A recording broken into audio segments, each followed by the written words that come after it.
Bismillahirrahmanirrahim. Innal hamdalillah nahmaduhu wa nasta'inuhu wa nastaghfiruh wa na'udzu billahi min shururi anfusina wa sayyiati a'malina. Man yahdihillahu fala mudilla lahu wa man yudlil fala hadiya lahu. وأشهد أن لا إله إلا الله وحده لا شريك له وأشهد أن محمدا عبده ورسوله صلى الله عليه وآله وسلم. يا أيها الذين آمنوا اتقوا الله حق تقاته ولا تموتن إلا وأنتم مسلمون. يا أيها الناس اتقوا ربكم الذي خلقكم من نفس واحدة وخلق منها زوجها وبث منهما رجالا كثيرا ونساء واتقوا الله الذي تساءلون به والأرحام إن الله كان عليكم رقيبا. يا أيها الذين آمنوا اتقوا الله وقولوا قولا سديدا يصلح لكم أعمالكم ويغفر لكم ذنوبكم ومن يطع الله ورسوله فقد فاز فوزا عظيما. أما بعد فإن أحسن الكلام كلام الله وخير الهدى هدى النبي صلى الله عليه وآله وسلم وشر الأمور محدثاتها وكل محدثة بدعة وكل بدعة ضلالة وكل ضلالة في النار. Kaum muslimin, bapak-bapak, ibu-ibu, ikhwani wa akhwati fiddin, rahimani wa rahimakumullah jami'an. Alhamdulillah, dengan taufik Allah Subhanahu wa taala, pada kesempatan yang berkah ini Allah pertemukan kita kembali di majelis ini yang tidak ada lain adalah majelis untuk kita senantiasa kembali berwasiat, untuk kita senantiasa kembali kepada Allah Subhanahu wa taala dengan nikmat-nikmatnya, dan untuk kita kembali mendapatkan jalan untuk bisa istiqamah di atas nikmat Allah Subhanahu wa taala, dan jalan untuk kita bisa kembali diteguhkan oleh Allah di dalam nikmat-nikmatnya, dan khususnya adalah nikmat yang Allah Subhanahu wa taala telah kaitkan menjadi sumber saadah, menjadi sumber kebahagiaan hidup seorang hamba. Nikmat yang Allah Subhanahu wa taala telah tetapkan menjadi hayatan thayyibah, untuk mendapatkan hidup yang thayyib, dan nikmat yang sebagaimana Allah Azza wa Jalla telah sebutkan untuk kita bisa mendapatkan tuma'ninatul hayah, mendapatkan ketenangan hidup, dan nikmat yang senantiasa Allah ingatkan kita akan mendapatkan an-najatu wassalamatu fil hayah, mendapatkan kemenangan dan keselamatan di dalam hidup kita, yang kemudian semuanya ini akan kita bawa di saat kita menjalani kehidupan kita setelah kematian yang pertama, yaitu kehidupan di alam akhirat, kehidupan ketika Allah Azza wa Jalla kembali mempertemukan jasad-jasad kita dan ruh kita, dengan pertemuan yang lebih sempurna. Setelah kita di dunia, jasad dan roh kita dipertemukan, kemudian dipisahkan kembali, dan melalui kematian itulah kita dipisahkan jasad dan roh kita. Setelah itu dipertemukan kembali jasad dan roh kita di alam barzakh, alam penantian, alam untuk menunggu pertemuan dan jasad dan roh kita yang berada pada puncaknya pertemuan, yaitu di akhirat. Dan ternyata semua tanda-tanda kebaikan yang Allah berikan kepada seorang hamba di dalam hidupnya di dunia, ketika mereka ditolong oleh Allah selama hidupnya, ketika mereka ditolong oleh Allah tayyib hidupnya, ketika mereka ditolong oleh Allah hasanah hidupnya, dan itu yang kemudian dia bawa untuk mendapatkan hasanah fil akhirah. Kaum muslimin, Bapak Ibu yang dirahmati oleh Allah, karena itu tugas kenabian, tugas para rasul, tugas para ahlul ilm tidak ada lain adalah agar manusia mendapatkan wasilah itu semua, agar manusia meraih hujjah untuk meraih sebab-sebab kebahagiaan dunia dan akhirat, dan agar manusia ketika mereka menjadi orang-orang yang hidupnya gagal, menjadi orang-orang yang hidupnya mendapatkan musibah, mereka pun juga sudah berada di dalam hujjah, sehingga tidak ada lagi sebagaimana kisah-kisah yang sudah banyak diterangkan oleh Allah Azza wa Jalla di dalam Al-Quran, juga di dalam sunnah Nabi. Tidak ada satupun di akhirat, sekafir apapun manusia, yang saat itu kemudian mereka tidak terima dengan Allah. Tidak ada satupun mereka manusia di sana yang kemudian menyalahkan Allah Rabbul Alamin. Itu menunjukkan mereka, sebagaimana bahasa-bahasa yang banyak dikisahkan oleh Allah Azza wa Jalla di dalam kitabnya, mereka sepakat mengatakan dalamna anfusana, kitalah orang-orang yang telah mendolimi, kitalah orang-orang yang sebenarnya berbuat aniaya, berbuat dolim pada diri-diri kita semua.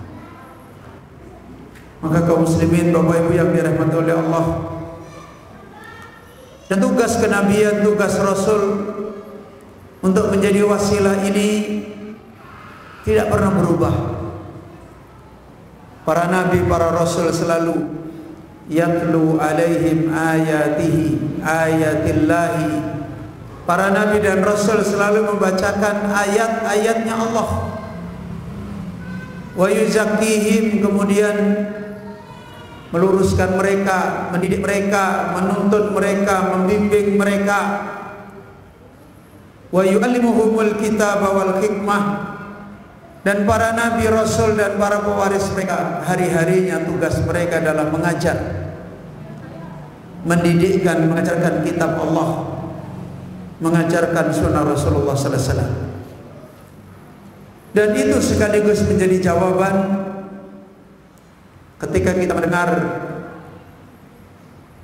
hidup yang hasanah, ketika kita mendengar hayatan thayyibah, hidup yang baik, ketika kita mendengar apa yang Allah janjikan, tatma'innu qulubuhum,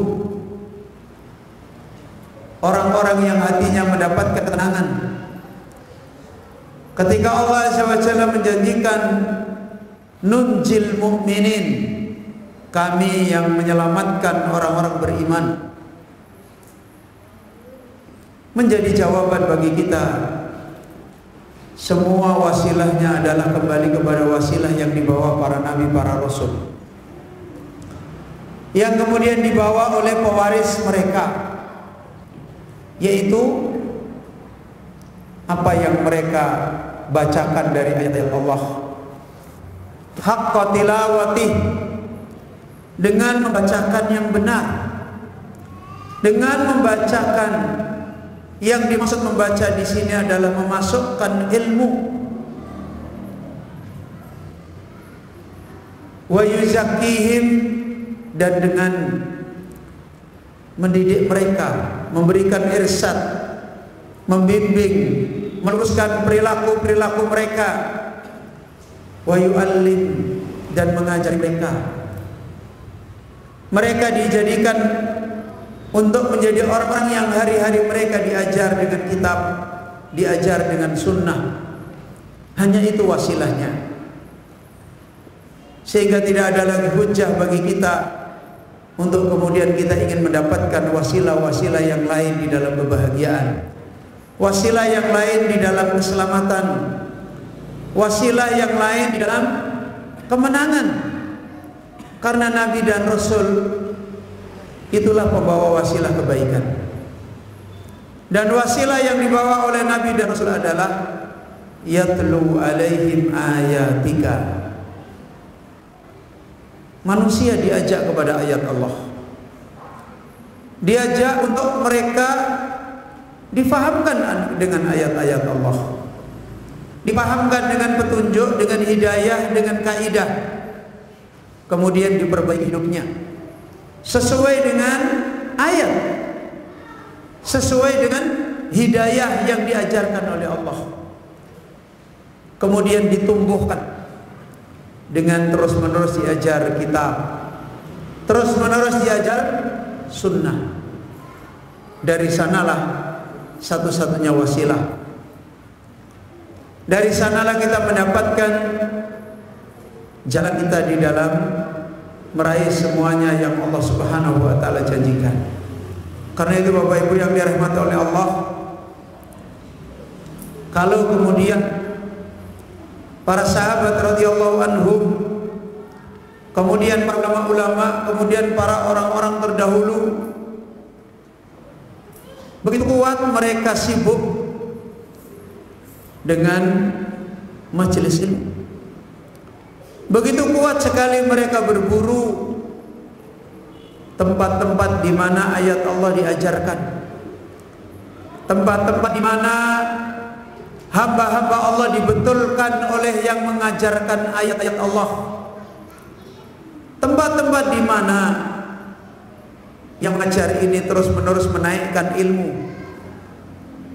Mereka semuanya berburu itu karena mereka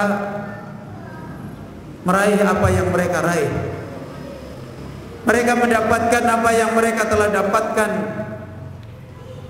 dari kebahagiaan, keselamatan, kemenangan. Sehingga ini menjadi pelajaran bagi kita semua. Ketika kita tidak henti-hentinya dimudahkan oleh Allah di dalam majelis ilmu yang seperti ini, tidak ada lain adalah untuk mengembalikan jalan bagi kita untuk mengembalikan nikmat Allah yang adim, nikmat Allah yang besar, yaitu nikmat di mana kita mendapatkan semua janji-janji Allah itu dengan ilmu yang Allah Azza wa Jalla ajarkan. Kaum muslimin Bapak Ibu yang dirahmati oleh Allah Subhanahu wa taala, khususnya ilmu besar yang akan menjadikan hati-hati kita, kehidupan kita dibesarkan oleh Allah Azza wa Jalla, yaitu ilmu yang terkait dengan ta'zimullah, ilmu yang terkait di mana kita seorang hamba meraih jalan untuk bisa membesarkan Allah Subhanahu wa taala, punya kehidupan muamalah yang khusus, punya kehidupan muamalah yang besar, punya transaksi-transaksi yang besar dengan penciptanya seorang hamba, di mana hidup-hidup mereka ini sudah dipertontonkan oleh Allah. Tidaklah para rasul-rasul itu kehidupannya besar. Tidaklah para nabi-nabi Allah Azza wa Jalla itu kehidupannya besar. Tidaklah para ulama-ulama yang mereka telah ditinggikan, dibesarkan oleh Allah itu mereka meraih hidup yang besar, kecuali karena mereka telah berhasil punya kehidupan membesarkan Allah. Kita bisa lihat hari-hari mereka. Untuk apa hari-hari mereka? Hari-hari mereka untuk banyak berbicara tentang Allah, untuk banyak memahami tentang Allah, untuk banyak menyibukkan tentang petunjuk Allah, untuk banyak mereka menjalani apa yang Allah perintah, apa yang Allah larang. Dan ini yang mereka sibukkan. Mereka tidak punya kesibukan-kesibukan besar lain. Sekalipun kita mendapati ada nabi, ada rasul yang secara zahir punya kehidupan yang besar, menjadi raja, tapi mereka tidak pernah menyiapkan hidup mereka yang besar untuk menjadi raja. Sekalipun mereka adalah orang-orang yang makhluk-makhluk ditundukkan oleh Allah Azza wa Jalla kepada mereka, tapi mereka hari-harinya bukan orang-orang yang menekuni bagaimana supaya makhluk itu takluk sama mereka. Bukan seperti itu.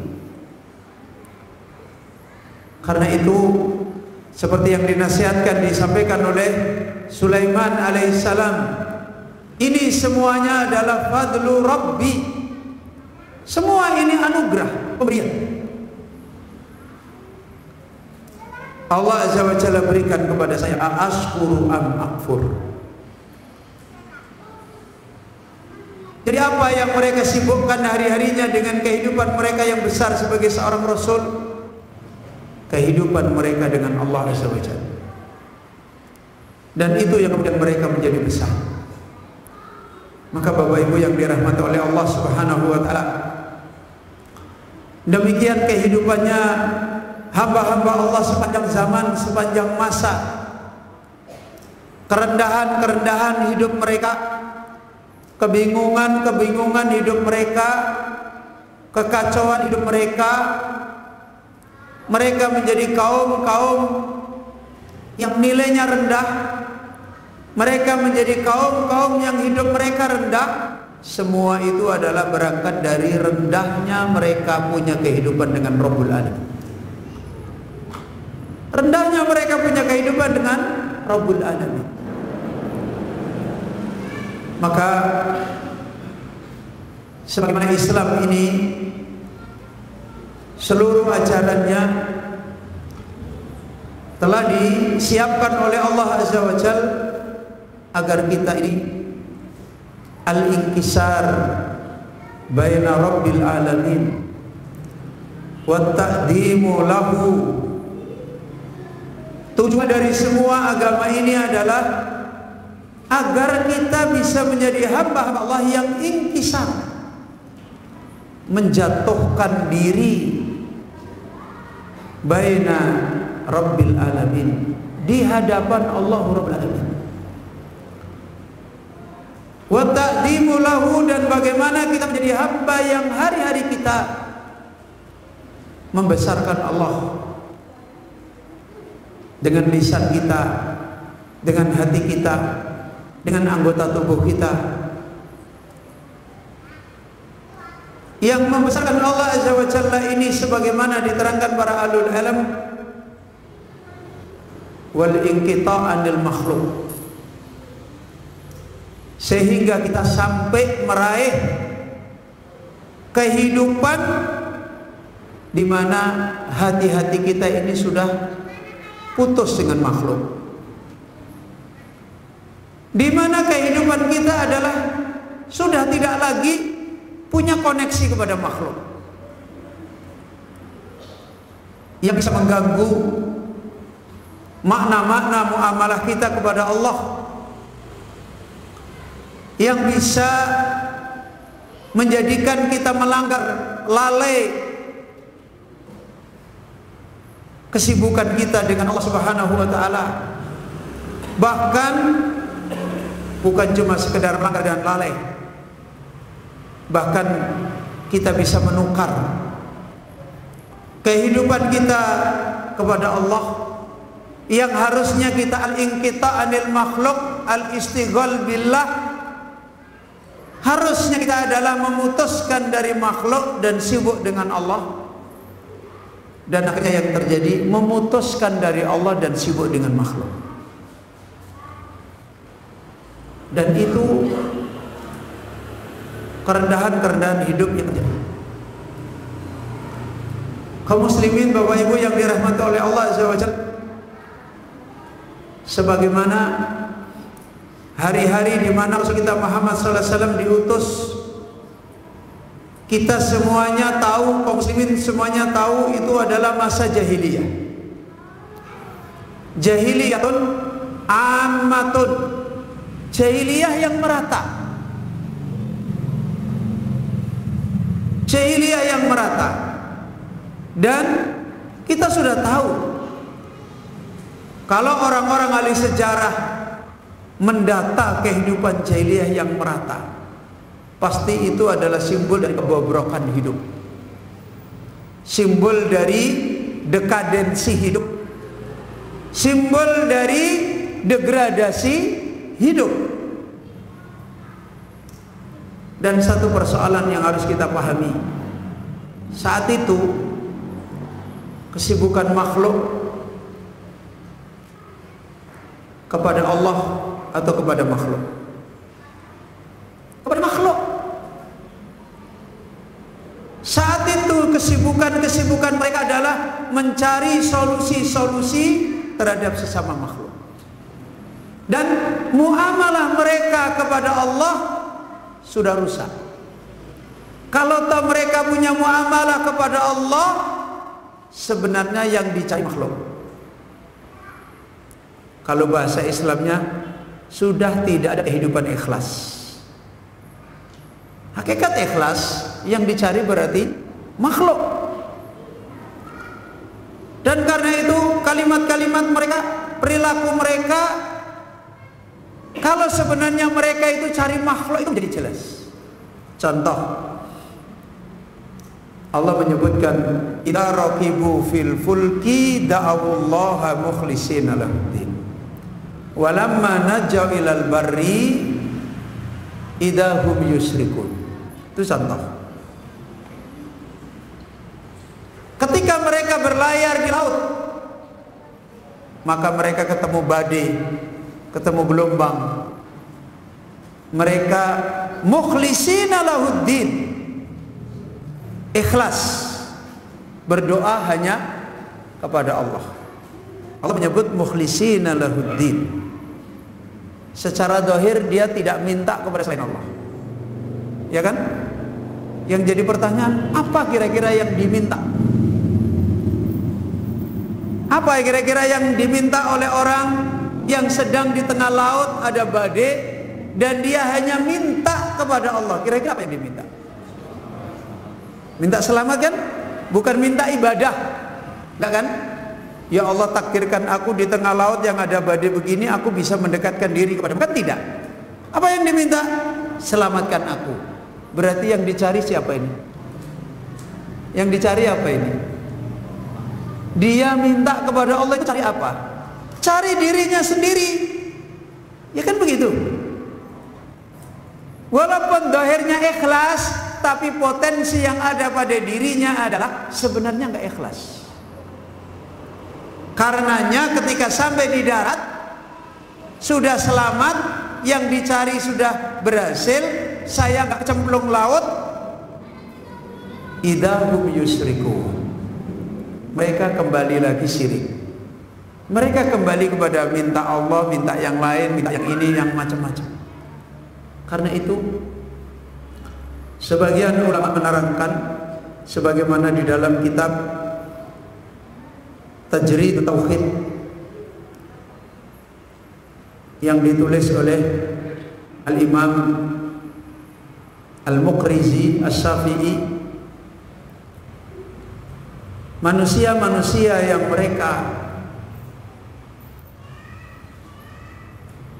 secara zahir beribadah kepada berhala-berhala, beribadah kepada patung-patung, minta kepada berhala, minta kepada patung, dan seterusnya.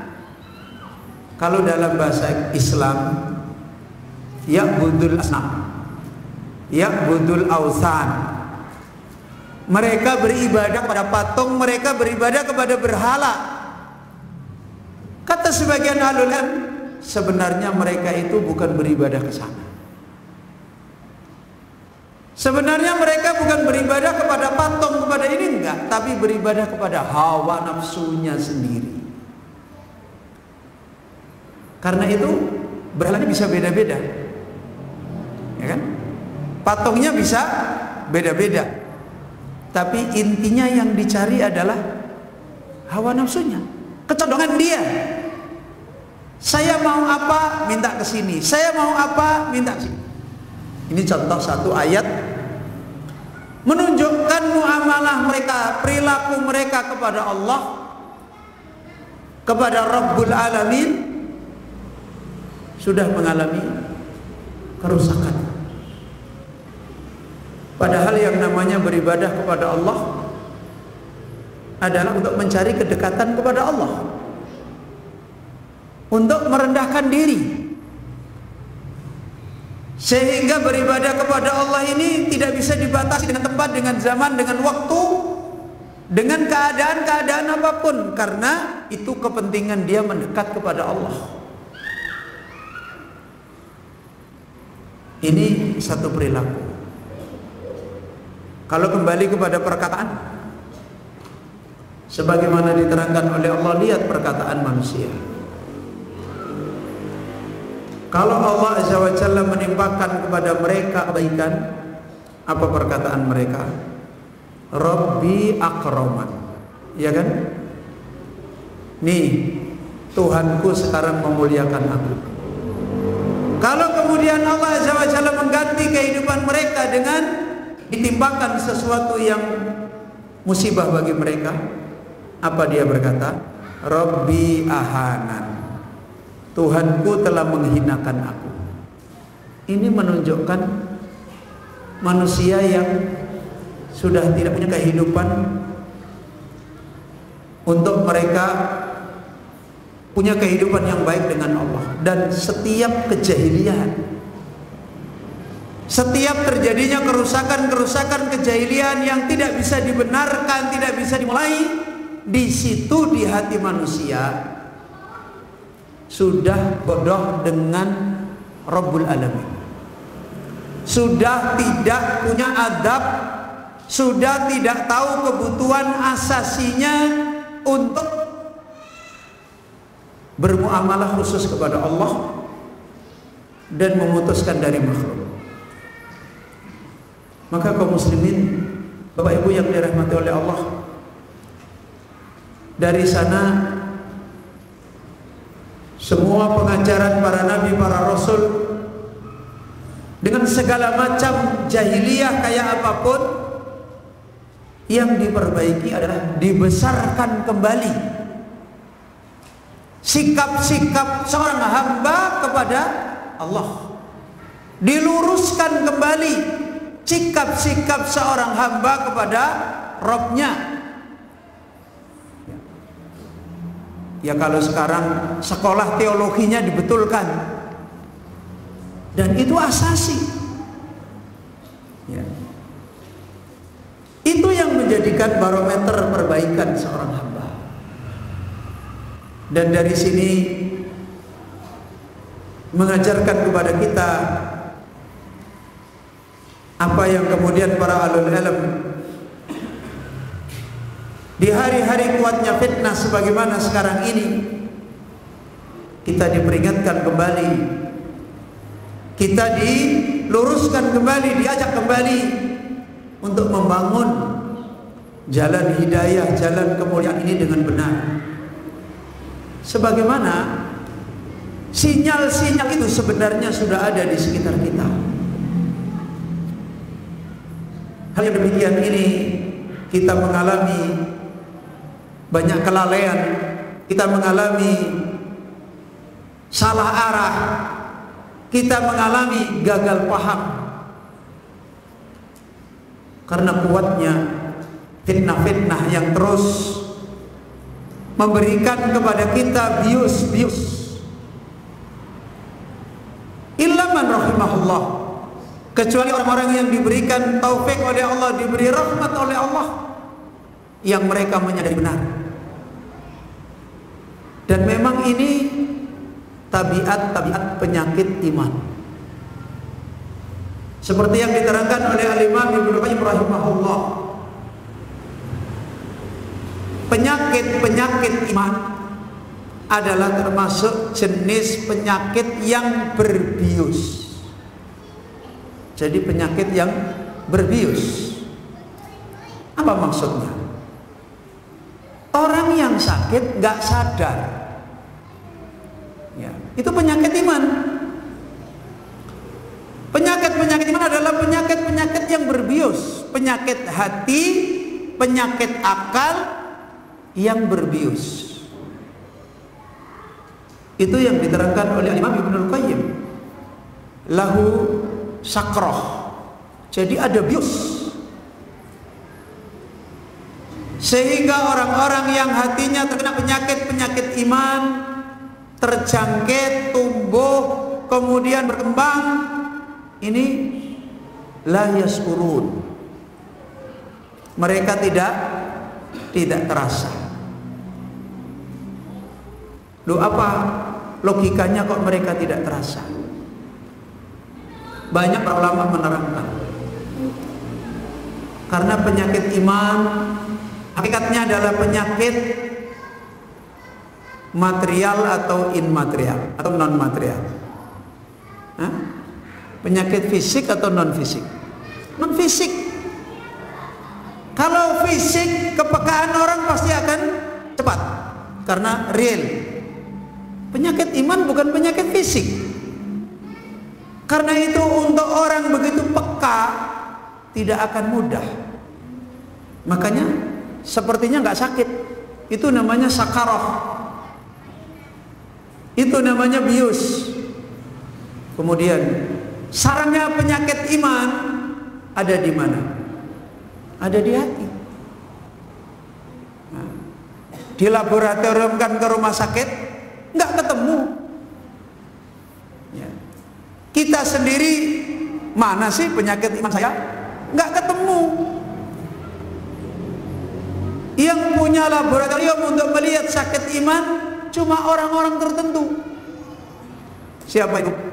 Para nabi, para rasul, para ulama-ulama robbani. Itu yang bisa melihat penyakit iman.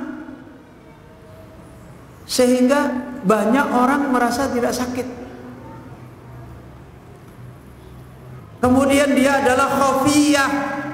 Penyakit-penyakit iman ini beriringan dengan perkara-perkara yang sifatnya non materi.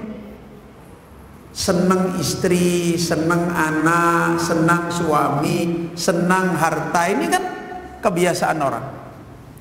Dan di sana mengiringi penyakit-penyakit iman. Gimana manusia tidak kebius? Gimana manusia sakit tapi dia merasakan tidak sakit? Dan seperti yang diterangkan oleh Ibnu Qayyim, penyakit iman ini baru dirasa oleh orang yang sudah masuk ke jurang, ya, sudah hancur, babak belur, baru mulai terasa. Sudah memakan korban, baru terasa. Itu penyakit iman. Contohnya iblis. Iblis ketika pertama kali kejangkitan penyakit iman, apakah iblis merasakan salah? Enggak. Membela, mengeluarkan hujah, ya kan? Punya riset ilmiah. Mana riset ilmiahnya? Khalaqtani min nar wa khalaqtahu min tin. Saya engkau ciptakan dari api, dia engkau ciptakan dari tanah. ana khairun minhu, saya lebih baik dari Adam. Ini kan riset ilmiah, dibela. Tapi setelah Allah memutuskan iblis adalah aba wastakbara, kamu itu pembangkang, kamu itu takabur, wa kana minal kafirin, dan kamu termasuk orang kafir, dan kamu adalah berhak mendapatkan laknat adab. Baru setelah itu Rabbi, ya. Dan tidak diampuni lagi oleh Allah Azza wa Jalla. Fa'andirni ila yaumi yub'atsun, sudah ditunda dulu, saya jangan langsung diadab. Kemudian suatu ketika iblis, sebagaimana dalam sebuah riwayat pernah dikisahkan di zamannya Nabi Nuh, iblis pernah menjelma dan bertemu dengan manusia dan mengatakan, hati-hatilah kalian dengan penyakit hasad. Saya menjadi seperti ini adalah karena hasad. Nyeselnya sudah terakhir. Maka bapaknya dirahmati oleh Allah. Karena itu, seperti yang dinasihatkan beliau Syekh Mustafa Al-Adawi ketika beliau menjelaskan amrul qulub mauqulun ilallah, urusan hati dengan semua keadaannya, baiknya, buruknya, bencananya, salehnya, sakitnya, matinya, mauqulun ilallah. Ternyata itu adalah wilayahnya Allah. Walaupun para nabi-nabi membawa hidayah, membawa wahyu, dan hidayah tentang kebenaran, kebatilan terang benderang, apakah semua umat langsung menerima? Enggak. Sehingga kita harus selalu butuh kepada Allah Azza wa Jalla agar diberi taufik. Dan taufik Allah Azza wa Jalla ini harus kita cocokkan dengan wahyu yang Allah ajarkan kepada kita. Agar kita pertemukan, kita harus kuat meminta kepada Allah, ihdinas siratal mustaqim. Meminta kepada Allah doa-doa untuk mengembalikan benarnya iman kita, sehatnya iman kita, dan kita mengikuti jalan yang ditunjukkan oleh Allah Subhanahu wa taala. Sebagaimana Allah menyuruh kita ihdinas siratal mustaqim, di tempat lain Allah memerintahkan kita wa anna hadza sirati mustaqima fattabi'uhu, ini jalanku, kamu ikut. Wala tattabi'u subula, jangan ikut jalan-jalan yang lain. Baru insya Allah kita akan ditolong oleh Allah, termasuk orang yang diberi taufik oleh Allah Azza wa Jalla. Peringatan tentang masalah ini sudah cukup banyak, dan kita sebenarnya pun di saat-saat tertentu kita pun fitrah kita berbicara, akal sehat kita juga berbicara, hari-hari yang kita kerjakan juga sering Allah tunjukkan, memperingatkan kepada kita. Karena itu persoalan ini sebagaimana dinasihatkan oleh beliau Al-Alama As-Sa'di rahimahullahu ta'ala ketika beliau menerangkan tentang ilmu muamalah dengan Allah, yaitu ilmu bagaimana kita bisa membesarkan Allah. Kata beliau Al-Alama As-Sa'di rahimahullah ta'ala, ittafaqa kutubullahi ala dhalik wa tawatu'uha alaihi. Maka beliau menasihatkan kitab-kitab Allah semua sepakat tentang kebesaran di dalam mengimani Allah, sepakat tentang rendahnya tandingan-tandingan yang ditandingkan dengan Allah Azza wa Jalla. Semua sepakat. Kemudian wa tawatu'uha alaihi, dan tidak ada yang bertentangan.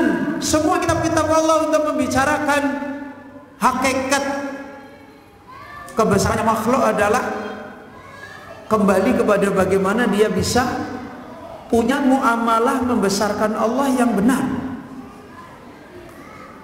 Dan bahkan kekhususan ini diterangkan khawasul khalqi, ya, alladzi hum akmalul khalifah akhlaqan wa uqulan wa ra'yan wa sawaban wa ilman qad syahidu lillahi bidzalika. Bahkan diterangkan lebih khusus khawasul khalqi, orang-orang khususnya makhluk. Siapa mereka?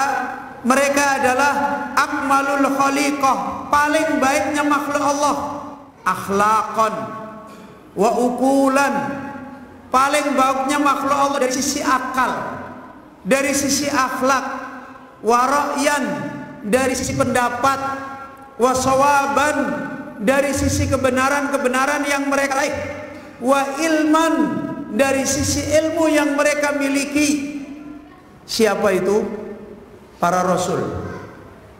Semua orang mengakui bagaimana ilmunya Rasul, bagaimana akhlaknya Rasul, bagaimana akalnya para Rasul, bagaimana para Rasul selalu berada di dalam kebenaran, bagaimana pendapat-pendapat yang ditunjukkan oleh Allah yang datang dari para Rasul. Qad syahidu bidzalik. Semua itu sepakat.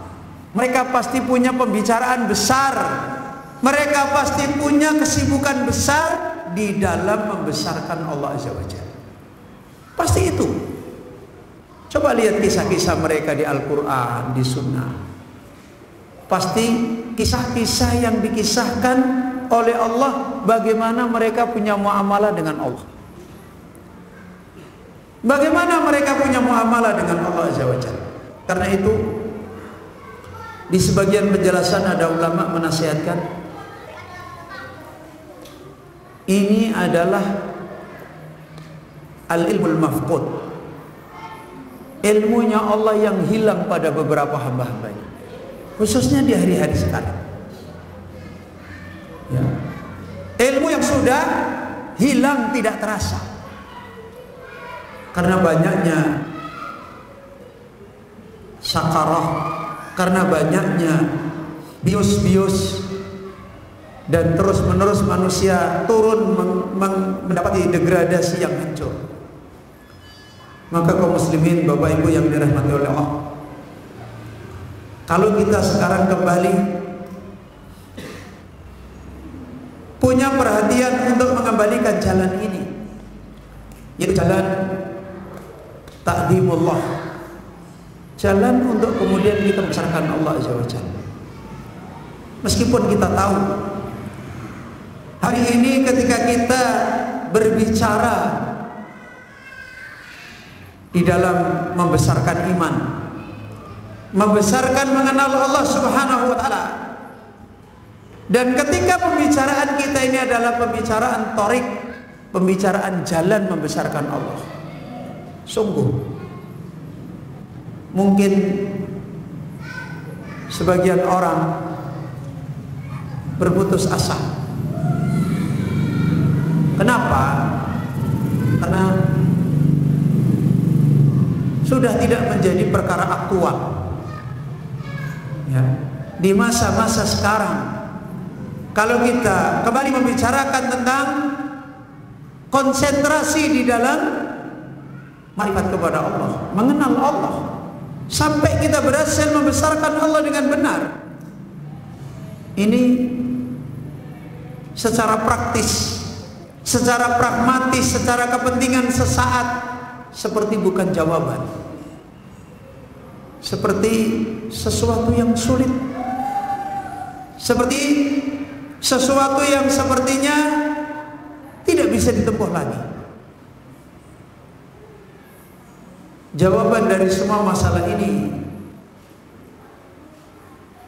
memang secara kondisional sudah diperingatkan oleh Rasulullah sallallahu alaihi wasallam. Wa sayaudu kama bada'a. Nanti orang kembali kepada Islam sebagaimana awal mula. Wa sayaudu kama bada'a. Kembali lagi seperti awal mula. Bada'al gharib, akan menjadi sesuatu yang gharib, yang asing, yang bahasa sekarang tidak umum, sehingga dengan keterasingan ini banyak orang kemudian itu nggak penting, itu tidak jawaban, itu nggak solusi, dan seterusnya. Tetapi kita sudah diingatkan oleh Rasulullah, tuba lil ghuraba, ya. Tuba lil ghuraba,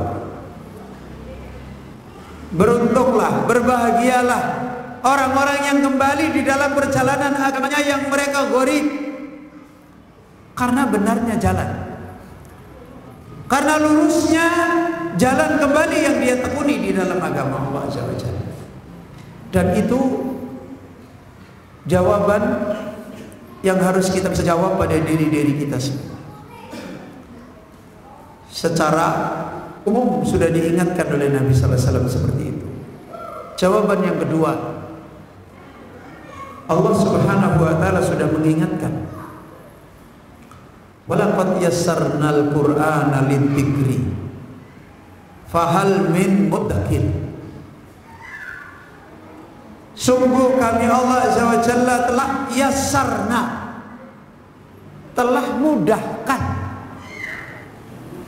walaupun di tengah keterasingan, walaupun di tengah fobia, di tengah trauma, di tengah apatisme, tetapi Allah adalah pemilik hidup.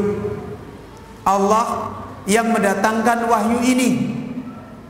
Allah yang dulu memberi hidayah orang-orang jahiliyah terbuka dengan wahyu. Allah pula yang akan menjanjikan hidayah kepada hamba-hambanya yang lain sampai hari kiamat. Dan Allah sudah mengingatkan walaqad yassarnal Qur'an, dan kami telah jadikan, kami telah mudahkan Al-Qur'an lidzikr, untuk peringatan, untuk jalan kembali, untuk kembali mengajarkan peringatan-peringatan din, lebih-lebih lagi peringatan yang besar. Allah sudah menjamin, fahal min muddakir, maka siapakah yang mereka mau mengambil peringatan. Dari ayat ini kita mendapatkan jawaban, walaupun gharib, tapi bukan berarti jalan itu tertutup. Walaupun gharib, bukan berarti jalan itu tidak dibukakan oleh Allah Azza wa Jalla. Bukan berarti kita tidak akan sampai. Karenanya perhatian kita yang paling besar adalah apa yang sudah kita dinasihatkan oleh beliau Syekh Utsman Al-Majid, at-thariq ila ta'dimillah.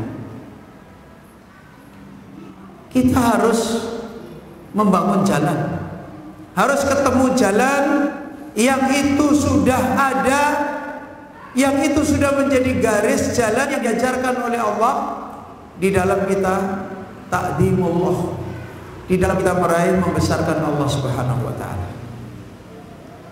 Maka Bapak Ibu yang dirahmati oleh Allah, terakhir kita diingatkan oleh beliau Syekh Utsman Al-Majid mengutip perkataan Al-Imam Ibnu Qayyim rahimahullah, wa hadhihi manzilah manzilatu ta'dimillah tabi'atun lil ma'rifati. Kita terakhir sudah dijelaskan oleh beliau Imam Ibnu Qayyim kedudukan yang tinggi di dalam agama, di dalam kembalinya manusia dengan hidayah agama, yaitu membesarkan Allah, muamalah yang besar kepada Allah, tabi'atun lil ma'rifah, kedudukan ini, hidayah yang besar ini, rizki yang besar ini Allah anugerahkan mengiringi ma'rifah, mengiringi ilmu. Hidayah ini Allah berikan, Allah anugerahkan mengiringi hidayah pemahaman, hidayah ilmu, sehingga menjadi jelas tidak ada takdim yang kembali diraih makhluk kepada Allah yang dia adalah orang yang tidak mendapatkan ilmu mengenal Allah. Enggak akan ada. Dan tidak ada makna sebagaimana yang berulang-ulang kita sampaikan. A'dham ayatil Quran, paling besarnya ayat Al-Quran. Apa itu? Apa paling besarnya ayat Quran? Ayatul Kursi. Ayat kursi yang terakhir apa bunyinya? Wa huwal aliyul adzim. Ya kan? Apa dampaknya orang yang membaca ayat kursi? Sebagaimana di dalam hadis Rasulullah SAW, man qara'a hadhil ayah fi lailatin lam yazal alaihi khafidun min Allah wa la yaqrabuhu syaitan hatta yusbih. Ya, ayat Al-Quran yang paling besar ayat kursi. Puncak dari keberhasilan ayat kursi adalah takdim kepada Allah. Orang yang membaca ayat ini di satu malam mendapat keutamaan besar. Apa itu? Dijaga oleh Allah sampai waktu subuh. Setan tidak mendekati dia. Begitu juga kalau dia baca pada waktu pagi, dijaga oleh Allah sampai waktu malam. Setan tidak akan bisa mendekati dia. Ini harganya mahal, ini penjagaan ini. Yang jadi pertanyaan, hal kullu man yaqra'u hadhil ayah yahsulu dzalik? Apakah setiap orang yang membaca ayat ini dia mesti dapat itu? Tidak. Loh, kenapa? Tadi karena manzilah ini tabi'atun bil ma'rifah. Yang baca ayat kursi ilmunya beda di dalam mengenal Allah, beda dengan yang bodoh di dalam mengenal Allah. Tabi'atun bil ma'rifah, kembali kepada ilmu dia. Yang dia baca di dalam ayat itu dia mendapatkan apa? Ini Bapak Ibu yang dirahmati oleh Allah SWT. Sehingga ada orang diganggu setan baca ayat kursi, ya setannya ketawa-ketawa. Ada yang mereka seperti Imam Ahmad, sebagaimana satu riwayat, ada orang di zamannya diganggu oleh jin, oleh setan, kemudian datang ke Imam Ahmad. Imam Ahmad cuma bilang, sampaikan ke dia, ya, Ahmad bin Hanbal suruh dia pergi. Sudah, nggak perlu Imam Ahmad datang ke situ meruqyah. Orang cuma dibilangi, saya suruh menyampaikan perkataan Imam Ahmad kepada kamu. Kamu disuruh pergi sama Imam Ahmad. Kata dia, kalau yang nyuruh dia saya pergi.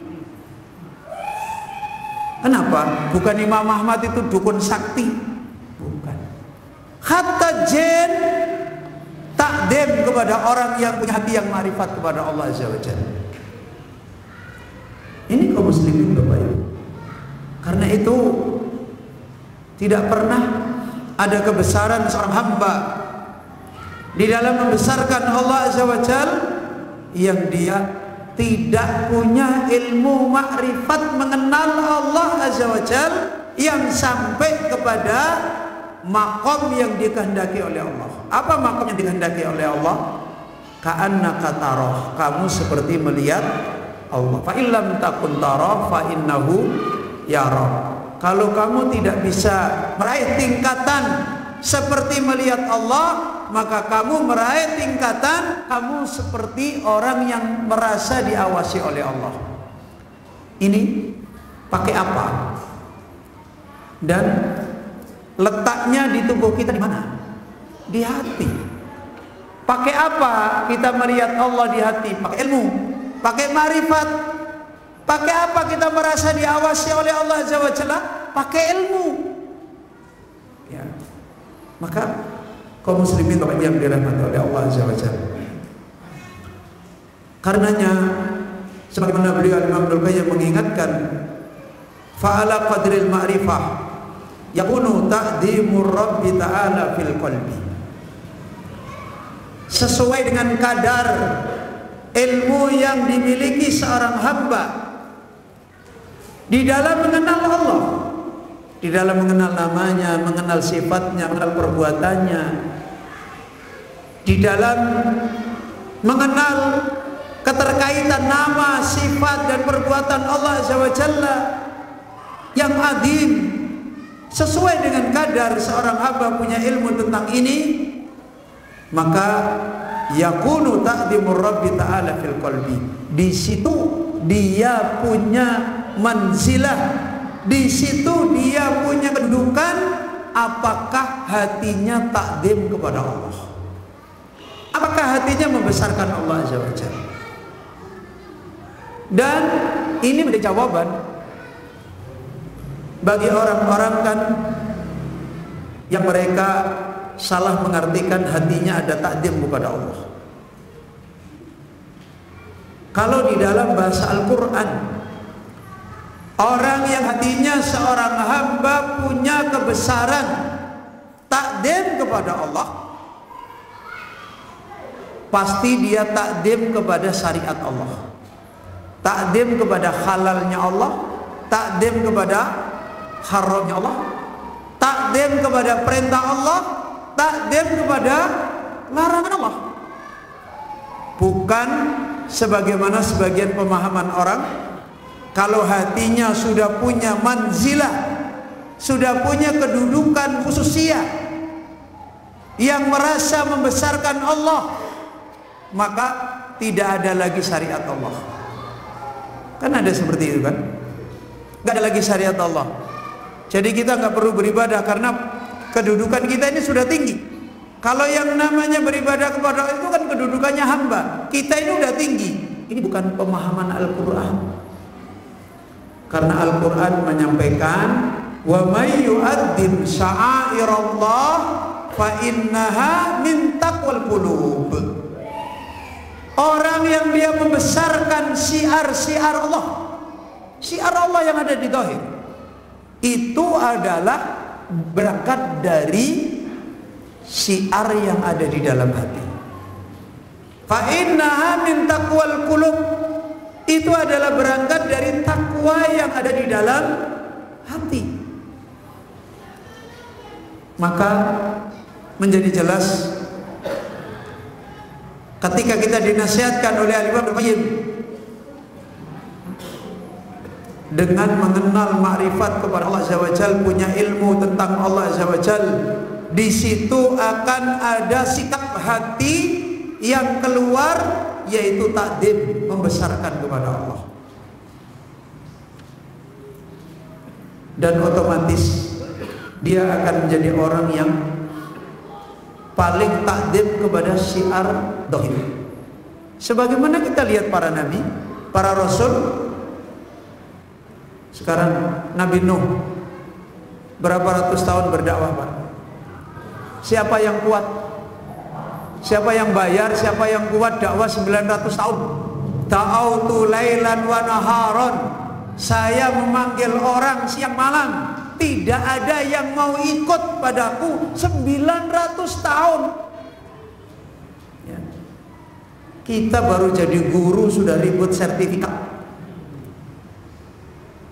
Sekarang digugat lagi sertifikasinya karena cuma dibuat cari duit. Ya kan begitu kan? Itu 900 tahun berdakwah. Nah itu apa motivasinya? Kalau tidak takdim kepada Allah Rabbul Alamin, gak sanggup menjalani dakwah segitu. Gak sanggup. Hari ini banyak hamba-hamba Allah dikasih ilmu oleh Allah Azza wa Jalla, disuruh berjuang ilmunya, mukafaah saya berapa? Saya nanti di sana hidup saya bagaimana? Makanya saya sering kali dapat pertanyaan. Karena saya 15 tahun di Sulawesi. Semua orang nanya, Ustadz, dulu antum ke Sulawesi yang nyuruh itu siapa? Yang biayai itu siapa? Ya saya cuma senyum-senyum aja. Hari ini orang, kamu kemana? Saya ke Kalimantan. Mau ngapa? Mau dakwah. Oh, siapa yang nyuruh? Saya disuruh yayasan ini, dibiayai sekian, dikasih modal sekian. Saya sering ditanyai, loh ini sekarang kalau bukan karena takdim kepada Allah, apa yang sanggup membuat orang capek, susah, dan dakwah itu dicela orang suruh sabar, dimusuhi orang suruh sabar? Kalau itu bukan takdim kepada Allah, sesuatu yang mustahil dikerjakan oleh Nabi Nuh alaihissalam ratusan tahun. Dan semua para nabi-nabi begitu perjalanan hidupnya seperti itu. Di saat yang sama mikirkan banyak orang. Di saat yang sama orang tidak mikirin dia. Loh, siapa orang yang mikirin dia? Itu semua karena kehidupan takdim kepada Allah SWT. Nabi Musa disuruh belajar, cari guru. Tidak dikenal namanya, Abdun Soleh, hamba yang soleh, tempatnya nggak ditahu, pokoknya kamu cari, kira-kira ya begini, jalan letih capek dijalani. Padahal seorang pemimpin Bani Israel sudah punya Taurat, jadi nabi, jadi rasul. Itu kalau bukan karena takdir kepada Allah, nggak akan ada. Dan potensi-potensi seperti ini sekarang kita dapat di mana? Ya. Sekarang susah kita cari orang potensi-potensi seperti ini. Ya. Ini semuanya adalah buah daripada takdim kepada Allah. Wa a'rafun nasi bihi asyadduhum lahu ta'diman wa ijlalan. Karena itu orang yang paling banyak mengenal Allah, a'rafun nas, orang yang paling banyak mengenal Allah Azza wa Jalla, asadduhum lahu ta'diman wa ijlal, adalah orang yang paling kuat, orang yang paling keras di dalam membesarkan Allah Azza wa Jalla. Paling kuat.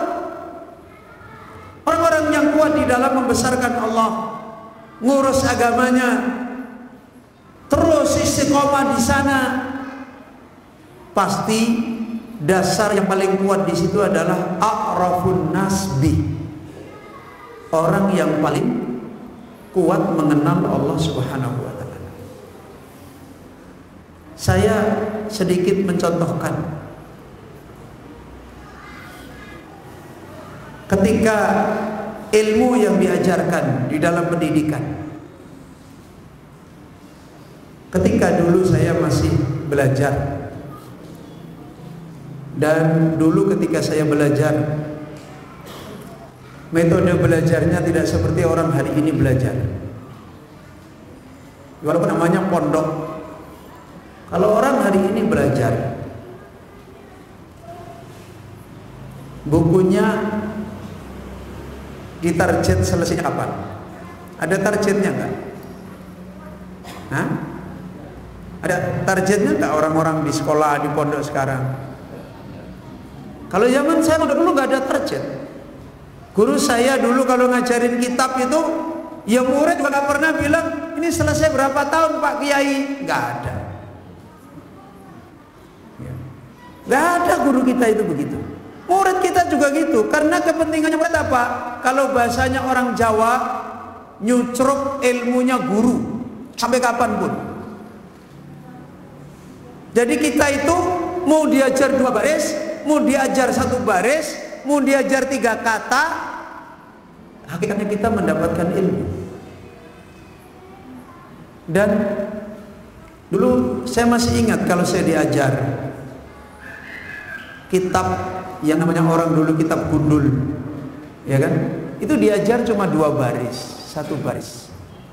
Itu beliau ngajarkan 2 jam duduk minimal.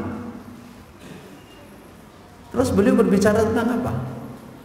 Berbicara banyak mendidik murid-muridnya untuk punya hati di dalam beriman, di dalam mengenal Allah Azza wa Jalla. Padahal guru saya ini ngajar fikih.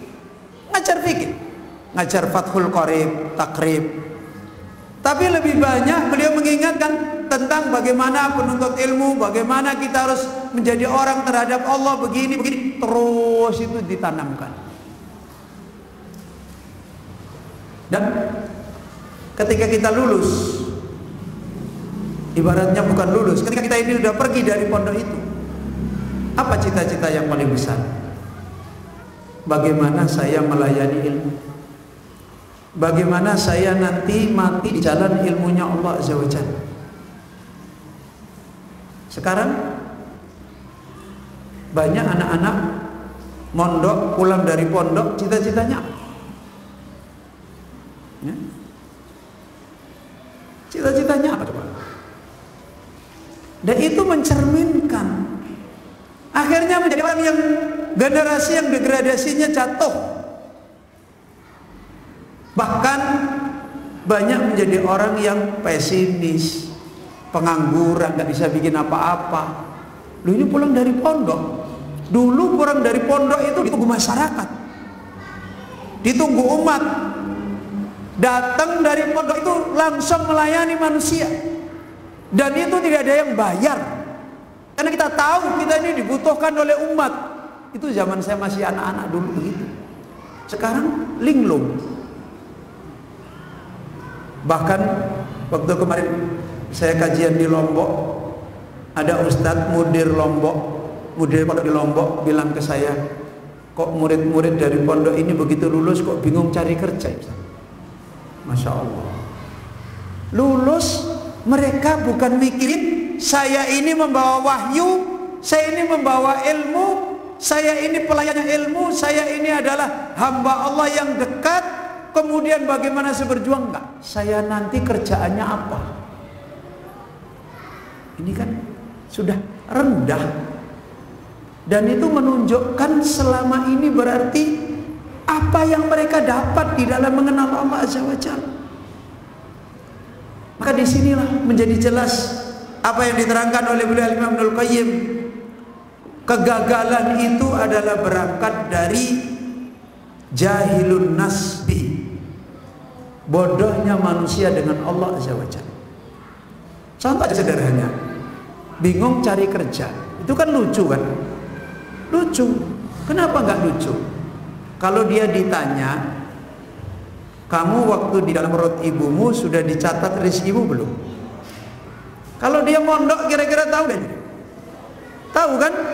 Lah kenapa bingung cari kerja? Sudah dicatat. Nah kalau nggak dicatat, nggak ada SK-nya gitu, lo sudah ada SK-nya kok. Sejak di perut sudah ada SK, rezekinya apa itu udah ditulis. Lo kok bingung dicari?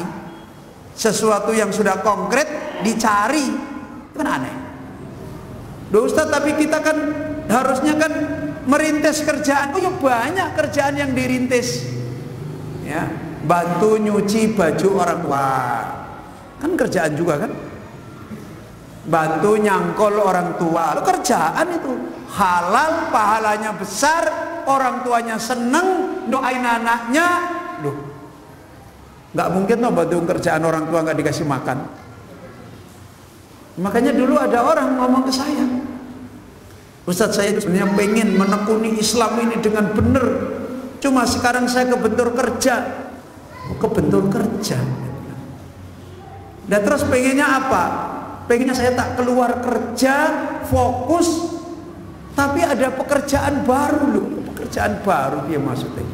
Ya saya bilang, karena di pekerjaan sana mengganggu. Oh gitu. Lah kamu sudah nyari kerja? Sudah. Dapat nggak? Wah nggak dapat Ustaz. Tak carikan kerja. Kamu punya tetangga nggak? Punya. Coba kamu kula nuwun. Assalamualaikum, kedatang ke situ. Terus kamu bilang, Bu, saya sapukan halaman rumah ibu ya. Itu kan kerjaan. Ya. Loh, katanya nggak ada kerjaan. Itu kerja itu. Bu, boleh nggak saya buruh nyapu halaman rumah ibu ini? Pasti dia suka itu, silahkan. Pulang pasti perutnya kenyang. Nggak mungkin pulang nggak dikasih makan. Lah pemahamannya kerja itu pakai dasi, pakai sendal, pakai sepatu, masuk kantor, tanda tangan, dikasih ini. Pemahamannya itu kerja. Banyak sekali sebab-sebab kerjaan. Kita itu pergi kemana aja ada saja itu sebab kerjaan. Cuma pikiran kita ini memang sudah gelap. Ya ini loh. Ini semua berangkat dari apa? Dari orang yang mereka jahil kepada Allah. Kalau mereka a'rafun nas asyadduhum lahum ta'diman, akhirnya mereka membesarkan Allah. Termasuk dia menemukan sebab-sebab yang halal, itu membesarkan Allah. Tidak merasa rendah dengan kerja-kerja yang mungkin dengan tangan kasar, itu membesarkan Allah. Dan itu buah dari hati yang siqah kepada Allah, yakin kepada Allah, dan itu buah dari hati yang mengenal Allah.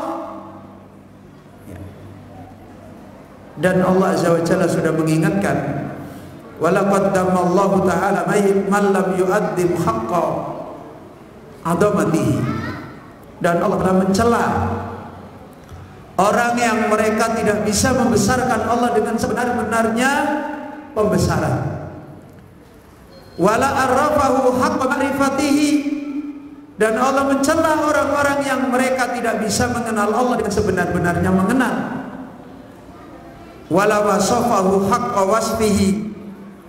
Dan Allah mencela orang-orang yang mereka tidak bisa mensifati Allah dengan sifat-sifatnya Allah yang sempurna.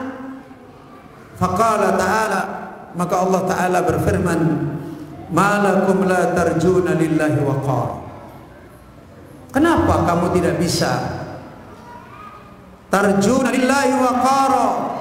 Kenapa kamu tidak bisa berharap membesarkan kepada Allah, merendahkan diri untuk membesarkan Allah Azza wa Jalla?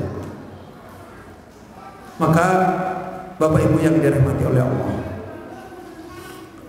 jadi sekarang kita kembali kepada at-tariq ila ta'dimillah. Jalan yang paling besar di dalam agama adalah ilmu di dalam membesarkan Allah. Tanpa adanya kita punya ketekunan di dalam ilmu, tidak akan kita bisa berubah.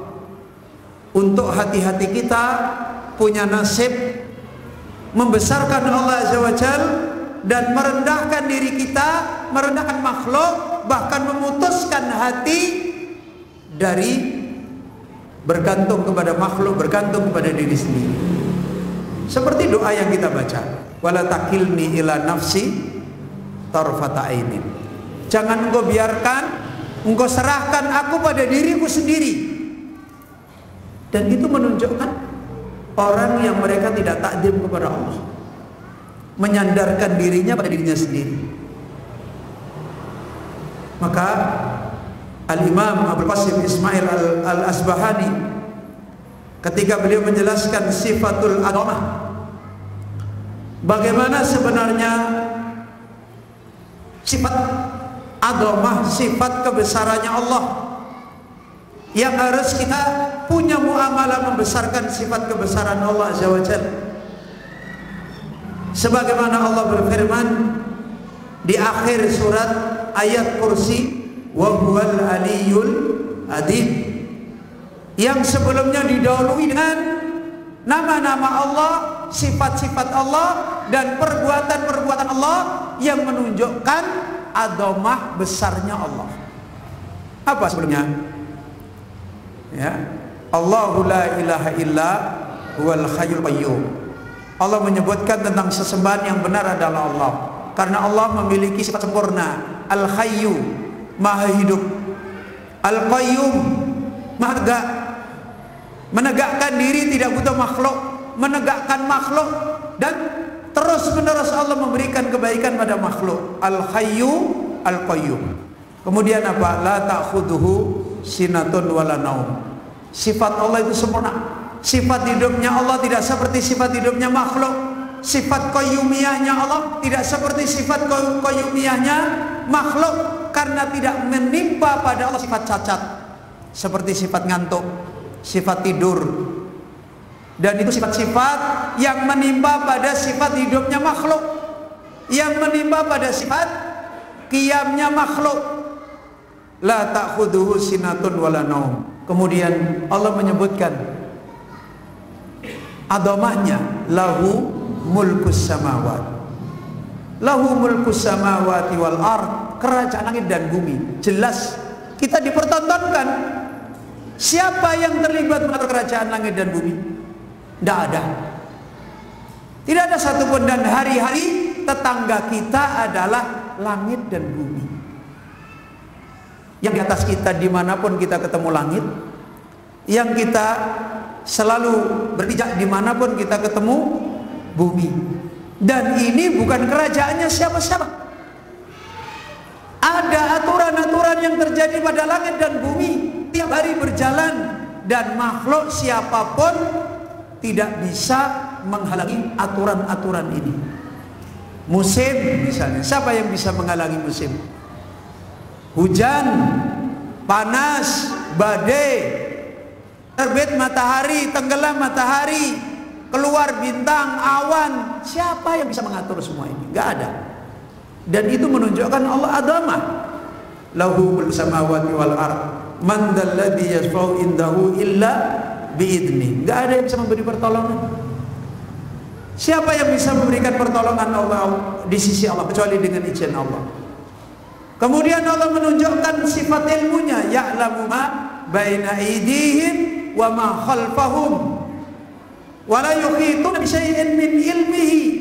Ilmunya Allah azali, abadi, al-awwal wal akhir, wad dhahir wal batin.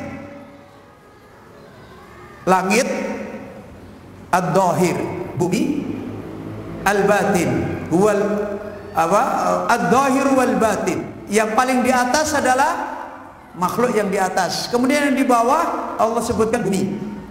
Kemudian zaman al-awwal, kemudian zaman al-akhir. Allah tidak dibatasi dengan tempat. Semua tempat adalah diliputi oleh ilmu Allah. Allah tidak bisa dibatasi dengan zaman, dan semua zaman diliputi oleh ilmunya Allah. Sebagaimana Allah menyebut tempat dulu, mulkus samawat wal ard. Ini tempat. Kemudian ya'lamu ma baina aydihim wa ma khalfahum. Ini zaman. Apa yang sudah lewat, zaman azali, Allah mengilmui. Kemudian ya'lamu ma baina aydihim wa ma khalfahum, yang di depan, yaitu zaman terus ke depan sampai nanti abadi. Kemudian azali. Dan dari mana? Kita sudah dikhabarkan. Gak ada orang tahu. Di mana orang bisa cerita surga, Pak? Yang paling bisa cerita surga dengan lengkap itu siapa? Orang Islam kan? Yang lain bisa cerita surga dengan lengkap? Ada surga Aden, ada surga Firdaus, kan gak ada yang bisa kan? Terus kita dapat dari mana? Dari tetangga kita? Dari dukun, dari orang tua kita. Kalau kita dapat dari mereka dapat dari mana? Dari Al-Quran semua. Dan itu ilmu Allah, Allah sudah kabarkan. Yang azali, khalfahum. Kita waktu di alam roh diceritakan kan? Pada waktu Allah menciptakan langit, bumi, pada waktu Allah menciptakan Adam, pada waktu itu bagaimana semua diceritakan. Ini ilmu yang sudah lewat. Ya'lamu ma baina aydihim wa ma khalfahum wa la yuhituna bi syai'in min ilmihi illa bima syaa. Kemudian Allah tunjukkan makhluknya yang besar.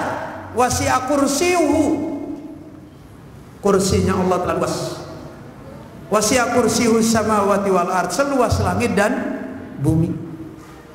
Terakhir Allah mengingatkan wa huwal aliyyul adzim. Ini cukup.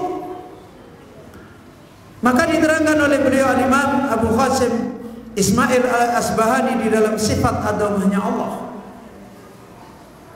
Al-adamatu sifatun min sifatillah, la yaqumu laha khalqun, wallahu ta'ala khalaqa bainal khalqi adamatan yu'addimu biha ba'duhum ba'dan.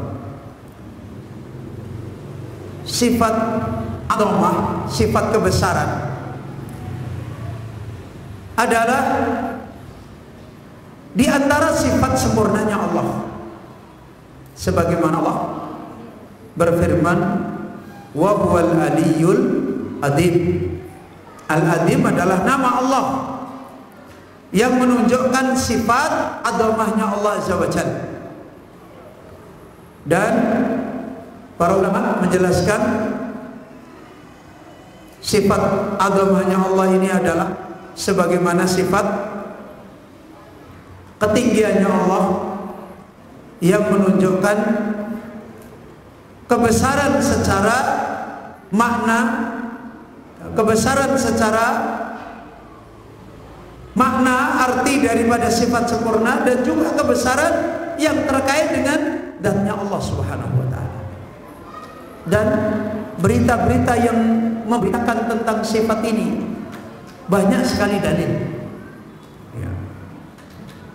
Sebagaimana dalil yang menerangkan ketika Allah Azza wa Jalla memenuhi janjinya kepada makhluk neraka. Allah berfirman di dalam Al-Quran, Allah berjanji kepada neraka untuk Allah memenuhi neraka. La'amla'anna jahannama minal jinnati wan nasi ajma'in. Kelak aku akan penuhi neraka jahanam dari jin dan manusia. Di dalam hadis yang sahih, neraka jahanam itu nanti ketika di akhirat, setelah semuanya orang-orang yang dengan keadilan Allah masuk ke neraka jahanam, masuk semua, dan neraka jahanam itu masih longgar, padahal semuanya sudah masuk. Perbandingan orang masuk surga dan masuk neraka banyak mana? Banyak neraka. Dari sejak Adam alaihissalam sampai hari kiamat. Dan di situ diterangkan oleh para ahlul alam, ghayatul amaq, jahanam itu berada di dalam puncaknya kebesaran dan kedalaman, sampai semua ahli jahanam sudah masuk masih longgar. Maka neraka jahanam berkata, hal min mazid, mana tambahan untuk saya? Dan Allah tidak mungkin memasukkan dengan sifat adilnya orang yang tidak punya sebab sebagai ahli jahanam dimasukkan. Ya. Enggak. Terus bagaimana Allah memenuhi janjinya untuk memenuhi jahanam? Fayada'u Rabbul Izzah qadamahu. Maka Allah Rabbul Izzah meletakkan qadamahu, meletakkan telapak kakinya. Wa fi riwayatin rijlahu, Allah meletakkan kakinya di atas punggung neraka jahanam. Kemudian dua ujung neraka jahanam mengerut, merapat, dan akhirnya penuh. Jadi longgarnya tadi, kemudian Allah meletakkan dalam riwayat rijlahu, dalam riwayat yang lain adalah qadamahu. Setelah Allah Azza wa Jalla meletakkan telapak kakinya di atas jahanam, maka jahanam itu kemudian dua ujungnya mengerut, kemudian akhirnya rapat, nyesek kalau bahasa Jawanya. Jadi sesak. Setelah sesak, neraka jahanam bilang, kot, cukup ya Allah. Dari situ menunjukkan satu dalil besarnya Allah Rabbul Alamin. Bagaimana tidak? Jahanam yang ghayatul amaq, yang sangat besar, sangat dalam, Allah letakkan sifat sempurnanya yang telapak kakinya pada jahanam kemudian menjadi merapat. Maka Bapak Ibu, sebelum kita tutup, kita kembali bahwasanya sifat Ad-Domah adalah sifatnya Allah, di mana makhluk tidak pantas untuk memiliki sifat sempurna Ad-Domah ini. Dan Allah Azza wa Jalla mendidik makhluk untuk mengenal sifat kebesarannya Allah dengan pendekatan-pendekatan yang ada pada makhluk, di mana wallahu ta'ala khalaqa bainal khalqi Ad-Domah. Allah menciptakan makhluk dengan makhluk sebagiannya saling sama. Ada ini lebih besar ini lebih besar ini lebih besar ini. Kemudian yu'addzimu biha ba'duna ba'dan. Sebagiannya membesarkan sebagian. Apa penyebabnya? Karena ada makna sifat. Sebagai contoh, ada orang gemuk sama orang kurus. Apakah mesti orang yang kurus membesarkan yang gemuk? Hah? Belum tentu. Bisa jadi yang gemuk malah menganggap besar yang kurus. Karena apa coba? Karena badannya, fisiknya? Bukan. Karena apanya? Karena sifat. Ini pendekatan yang Allah didekkan kepada kita. Kalau kita sesama makhluk bisa membesarkan karena ada makna, ada sifat yang kita pahami, kita cerna, kita masukkan di hati. Lebih-lebih lagi kita membesarkan Allah Azza wa Jalla. Yang semuanya ini adalah dengan Allah mengkhabarkan namanya, sifatnya dan perbuatannya untuk kita mengambil makna-maknanya, yang dari situ akhirnya kita bisa membesarkan Allah Subhanahu wa ta'ala. Tanpa itu kita nggak akan bisa. Ini pendekatan yang dinasihatkan oleh Allah, dan rinciannya insya Allah kita akan jelaskan pada kajian yang akan datang. Semoga kita dengan beberapa penjelasan yang tadi sudah kita ambil faidah, terbuka kembali jalan hidayah kita, persoalan kita di dalam kembali kepada agama Allah Azza wa Jalla, di dalam mencari tujuan-tujuan besar kita di dalam din, dalam hidayah ini. Kita harus punya hidayah yang benar, punya jalan yang benar, agar kita bisa mendapatkan jalan hidayah ini dan kita tidak tergelincir dari jalannya Allah Subhanahu wa ta'ala. Bapak Ibu yang dirahmati oleh Allah Azza wa Jalla, ini insyaallah kita mudzakarahkan pada kesempatan yang mubarakah ini, dan semoga Allah Subhanahu wa ta'ala memberikan taufik kepada kita di hari-hari yang fitnah senantiasa kuat besar kepada kita. Kita tetap meraih hidayah untuk membesarkan Allah dan mengikuti jalan membesarkan Allah Subhanahu wa ta'ala. Allahumma alimna ma yanfa'una wa fa'na bima 'allamtana. Allahumma inna nas'aluka ilman nafi'a wa na'udzubika min ilmin la yanfa' wa min qalbin la yakhsha wa min nafsin la tasba' wa min da'watin la yustajabu laha. Akhiru da'wana alhamdulillahi rabbil alamin.